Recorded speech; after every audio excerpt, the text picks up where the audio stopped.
क्या आप जानते हैं, महाभारत में एक ऐसा क्षण भी आया था जब इतिहास बदल सकता था, जब द्रौपदी का चीरहरण रोका जा सकता था, लेकिन उसे रोकने वाला केवल एक ही व्यक्ति था और शकुनी उस व्यक्ति से सबसे ज्यादा डरता था। हाँ, आज हम आपको वही रहस्य बताने जा रहे हैं जिसे बहुत कम लोग जानते हैं। सभा सजी हुई थी, हस्तिनापुर का दरबार भरा था, चारों ओर मौन था, लेकिन उस मौन में भी षड्यंत्र की आवाज गूंज रही थी। शकुनी मुस्कुरा रहा था, उसकी आंखों में जीत का नशा था। पांडव जुए में सब कुछ हार चुके थे, राज्य, धन और अंत में द्रौपदी। युधिष्ठिर ने अनजाने में वो दांव खेल दिया जिसका परिणाम इतिहास की सबसे भयावह घटना बनने वाला था। द्रौपदी को सभा में घसीट कर लाया गया, उसके प्रश्न, उसके आंसू, लेकिन सभा में बैठे अधिकांश लोग मूक दर्शक बने रहे। और तभी शकुनी ने संकेत किया, दुशासन आगे बढ़ा। अब जरा सोचिए, अगर उस समय युधिष्ठिर खड़े हो जाते, अगर वे कहते नहीं ये अधर्म है, तो क्या द्रौपदी का चीरहरण होता?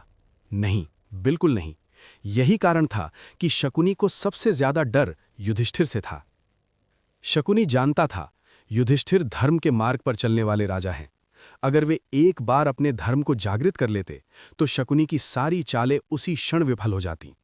इसीलिए शकुनी ने जुए की बिसात ऐसे बिछाई कि युधिष्ठिर का विवेक धीरे धीरे कुंद होता चला गया। हर पासे के साथ युधिष्ठिर भीतर से टूटते गए और शकुनी भीतर ही भीतर जीतता गया। जब द्रौपदी ने सभा में प्रश्न पूछा कि जिसने खुद को हारा हो, क्या वो किसी और को दांव पर लगा सकता है, तो पूरी सभा निरुत्तर थी। यही वो क्षण था जहां युधिष्ठिर चाहें तो सब कुछ रोक सकते थे, लेकिन वे मौन रहे।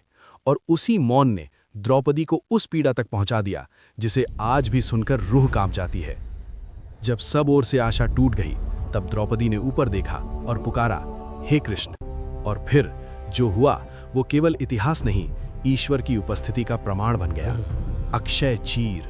दुशासन थक गया, सभा शर्मिंदा हो गई और अधर्म हार गया। लेकिन याद रखिए, अगर युधिष्ठिर पहले जाग जाते तो शायद ये सब होता ही नहीं।